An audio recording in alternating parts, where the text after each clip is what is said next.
I preached today on 1 Peter chapter 2 verses 2 through 10. There is a lot of beautiful imagery in this passage.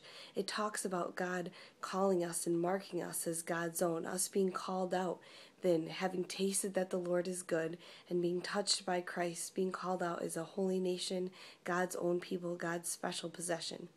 And the kind of questions I asked is, what does that really mean for us to be a holy people, part of God's kingdom?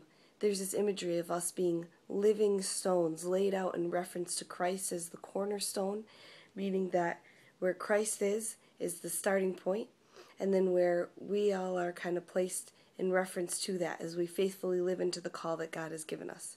So what does it mean to be living stones, to be Christians in every area of our life?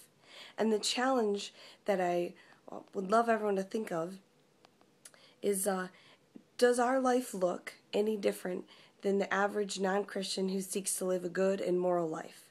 And if it doesn't look significantly different, then there's something wrong.